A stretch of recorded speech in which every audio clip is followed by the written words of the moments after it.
ফরেক্স ট্রেডিংয়ের দুনিয়ায় ঢোকার কথা ভাবছেন কিন্তু বুঝতে পারছেন না ঠিক কোথা থেকে শুরু করবেন? একদম চিন্তা নেই। আজকের এই আলোচনায় আমরা সোর্স মেটেরিয়াল ধরে ধরে একটা ট্রেডিং অ্যাকাউন্ট খোলার পুরো ব্যাপারটা একদম সহজ করে ধাপে ধাপে দেখাবো। আচ্ছা, একটা ফরেক্স অ্যাকাউন্ট খোলা কি আসলেই খুব ঝামেলার? এর জন্য ঠিক কি লাগে?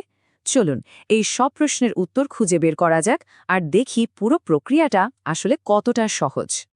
তো ট্রেডিংয়ের এই যে লম্বা জার্নি, এর শুরুটা কিন্তু হয় একটা খুব জরুরি সিদ্ধান্ত দিয়ে। সেটা হলো নিজের জন্য সঠিক অ্যাকাউন্ট বেছে নেওয়া। চলুন দেখি কি অপশন আমাদের সামনে আছে। দেখুন, এখানে মূলত দুটো রাস্তা আছে।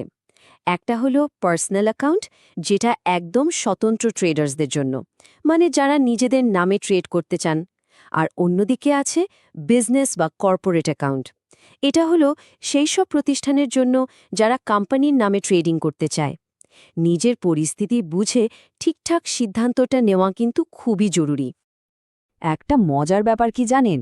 আগে কিন্তু ব্যাপারটা আরও অনেক জটিল ছিল। ট্রেডারদেরকে তখন স্ট্যান্ডার্ড, মিনি বা মাইক্রো অ্যাকাউন্টের মতো আরও অনেক কিছু নিয়ে মাথা ঘামাতে হতো। তবে ভালো খবর হলো, আজকালকার ব্রোকাররা এই পুরো প্রক্রিয়াটাকে অনেক সহজ করে ফেলেছে, যা নতুনদের জন্য তো দারুণ একটা ব্যাপার। ওকে, তো অ্যাকাউন্টের ধরন তো ঠিক হলো। এবার হলো রেজিস্ট্রেশনের পালা। এই ধাপে কিছু কাগজপত্র গোছানোর ব্যাপার আছে। চলুন দেখি কি লাগবে। এখানে কিন্তু দুটো মূল কাজ। প্রথমটা তো সহজ, প্রয়োজনীয় ফর্মগুলো পূরণ করে জমা দেওয়া। এটা এক এক ব্রোকারের জন্য এক এক রকম হতে পারে। কিন্তু আসল খেলাটা হলো দ্বিতীয় ধাপে। কোনো কিছু ফাইনাল করার আগে সব ধরনের খরচ সম্পর্কে পরিষ্কার ধারণা রাখা।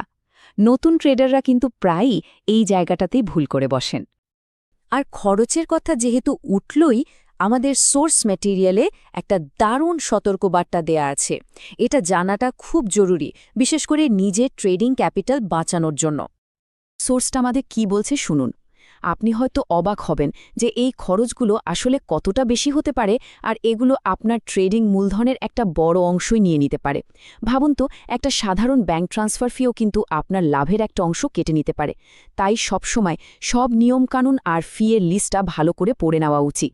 সবকিছু ঠিকঠাক থাকলে আর আবেদন অ্যাপ্রুভ হয়ে গেলে বুঝবেন আপনি একদম শেষ ধাপে চলে এসেছেন।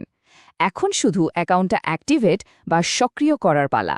চলুন দেখি ফাইনাল স্টেপগুলো কি। প্রথমে একটা অ্যাক্টিভেশন ইমেল আসবে, যেটা অনেকটা কনফার্মেশনের মতো যে আপনার কাগজপত্র তারা পেয়েছে। কিন্তু আসল যে ইমেল, যার জন্য অপেক্ষা, সেটা আসবে এরপরে। ওই ইমেলের মধ্যে থাকবে আপনার ইউজারনেম, পাসওয়ার্ড আর অ্যাকাউন্টে ফান্ড জমা করার সব নিয়মকানুন। আর এই ইমেলটা পাওয়ার মানেই হলো আপনি ট্রেডিং শুরু করার জন্য পুরোপুরি তৈরি। তো এই হলো অ্যাকাউন্ট খোলার পুরো প্রক্রিয়া। তবে দাঁড়ান, আমাদের সোর্স মেটেরিয়ালে আরও কিছু তথ্য দেওয়া আছে, যেটা শেয়ার করাটা জরুরি মনে করছি। ব্যাপারটা হলো, আমরা যে গাইডটা থেকে তথ্যগুলো নিচ্ছি সেটার শেষে কিছু রেফারেল লিঙ্ক দেয়া আছে। তাই কোনোরকম কনফিউশন এড়ানোর জন্য আমরা হুবহু সেটাই এখানে তুলে ধরছি, ঠিক যেমনটা সোর্সে উল্লেখ করা হয়েছে। তো সোর্স ডকুমেন্টটাতে দুটো ব্রোকারের নাম বলা আছে। একটা হলো অক্টাএফএক্স আর অন্যটা হট4এক্স, আর তাদের লিঙ্কগুলো পাশে দেওয়া। এই তথ্যটা সরাসরি সোর্স থেকেই নেওয়া। তাহলে অ্যাকাউন্ট তো খোলা হয়ে গেল, কিন্তু আসল প্রশ্নটা তো এখন শুরু। এর পরের পদক্ষেপটা কি হবে? প্রথম ট্রেডটা কোনটা হবে? এই প্রশ্নগুলোই কিন্তু ফরেক্সের এই বিশাল আর রোমাঞ্চকর জগতের দরজাটা খুলে দেবে।